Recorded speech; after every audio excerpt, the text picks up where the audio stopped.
د ګواه متعلق یو مسله زده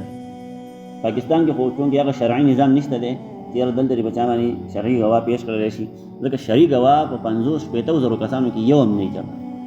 شرعي ګواه چې چاته ویلی کېږي هغه په 50-60 کسانو کې یو کس هم نه پیدا کېږي پوه شوله که نه لکه شرعي ګواه دپاره دې سړی پکار دی چې د هغه نه 3 منځونه بغیر د عذر نه د جمع نه قضا شي په ټول عمر کې د هغه نه 3 منځونه د جمعات بغیر د عذر نه قضا شوي دغه سړی شرعي ګواهي کولی شي لکه اوس داسې اهمې مسلې دي په شریعت کې که نه دین اسلام کې چې لکه چا غلا وکړه نو لاس دې کټ کړه چا زنا وکړه که شادي شوده دی نو سمسار یې که په کاڼو باندې ووله صحیح شو چا شراب وڅښل نو کوړې وله ورکړه نو دا داسې اهمې مسلې دي او ډېرې غټې غټې فیصلې پکې اخیستلی کېږي نو که چېرته شرعي قانون دی او اسلامي نظام دی په یو حکومت کې او دوی دغه سړي له چې دا کوم سړي دا غلط کار کړی دی شراب یې څښلي یا زنا یې کړې ده یک بل سړي چې غلط کار کړی چې هغې باندې شریعت حدونه مقرر کړي دي دا کار وکړو نو په دې سړي باندې به اوس ګواهان پیش کولی کېږي چې هلکه په ده باندې ګواهان ګواهي ورکړي نو ګواه بیا داسې پکار دی چې هغه دقسې چې یاره ده چېرته غلط کار نه یې کړی صحیح شوله که نه او ډېر ناشنا شرایط د حدیثو په کتابونو کې د ګواه دپاره ذکر شوي دي چې هلکه یو سړی ګواه دپاره ځان پیش کوي ګواهۍ دپاره نو په هغه کې دا صفات پکار دي هغه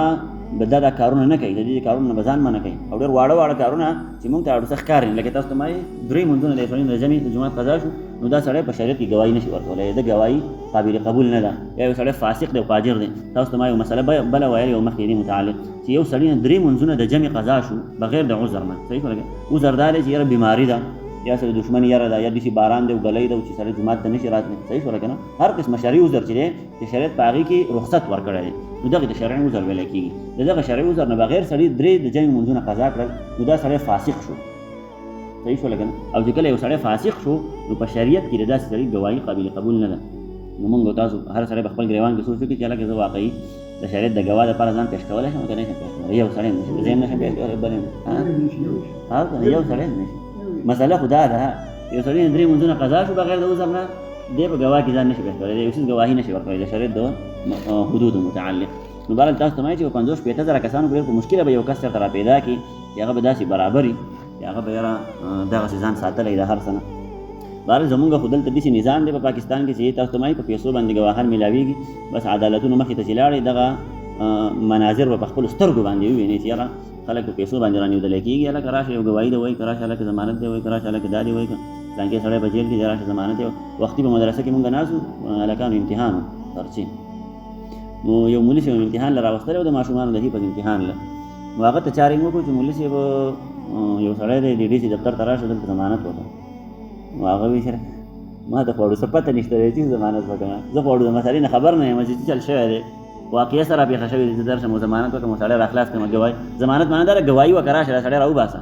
د جیل نه راوباسه د تاڼې نه راوباسه چېرته دی ګیر کړی که نه حوالاتو نه راوباسه د دغه شیزونو نه مونږ خدای په امن کې ساتلي والله د ټول مسلمانان په امن کې وساتي چې یاره تاڼه او تحصیل ته یو سړی مخامخ شو صحیح شوله که نه یو خو زمونږ د تاڼه او تحصیل داسې دی چې شرم دی بس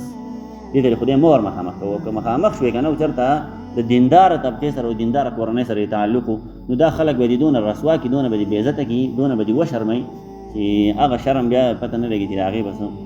دغه کېږي که نه خو بهرحال زمونږ خو ټول نظام تیت تر بیت تر د ګډ وډ دی نو شرعي ګواهي ورکول او هغه خو ډېره غټه خبره ده دا ګوره شریعت دونه پابندي ولې ولګوله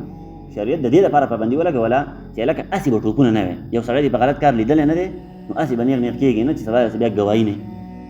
ګواهي څونه خطرناکه کړه څونه سختي راوستله په ګواه کې د دې د وجې نه یې راوستله چې هلکه په یو خبره باندې 100% شور یقیني نه وي نو ګورئ دغه قسم مثل ګواهي به نه ورکړي خلکو باندې به الزامات نه لګي ټیک شوله که نه خلکو باندې به بېجاب بهتانونه نه لګي